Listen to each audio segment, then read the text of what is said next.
Boss, bakit hindi pa rin nag-breed yung sa akin? Okay, paano ba ma-confirm na ready to breed na ang ating mga colored crayfish? Marami po kasi tayong dapat i-consider dyan. May tatlo po tayong binabasehan, yung size or haba nila, size at lapad ng claw, at syempre yung age nila. Unahin natin yung sa size or haba nila. Usually kasi nasa 2.5 inches sila nagiging breeder. Ito po yung sample ng isang breeder. Kita nyo naman may mga egg spots na rin. Magkasing laki lang sila, pero kung napansin nyo, yung isa is medyo maliit pa yung claw. Doon na papasok yung sinasabi natin kanina na dapat din natin i-consider yung size at lapad ng claw.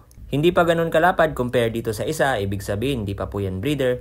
Meron din pong maliliit na breeder katulad neto, pero fresh breeder na po yan kasi yung size ng claw ay match na sa size or haba niya. Medyo maliit nga to kaya doon na papasok yung pangatlo na dapat din natin i-consider yung age nila. Usually, nasa 2 to 3 months old lang ay nagsa-start na silang mag-breed. Sa male naman po tayo, halos same lang din naman. Ang mapapansin lang natin sa kanila is mas mahaba at mas malapad yung kanilang mga claw. Kung may maliit din sa female kanina, meron ding maliit na male. Ito po yung sample ng hindi pa breeder. Yan, di pa po kasi ganun kalapad or kabalki yung kanyang claw. Unlike dito na mas makapal na. Patunayan na rin natin na breeder na to. Lagay natin sila sa tabo at after 5 minutes na nga lang ay nag-breed na kagad. Sana all.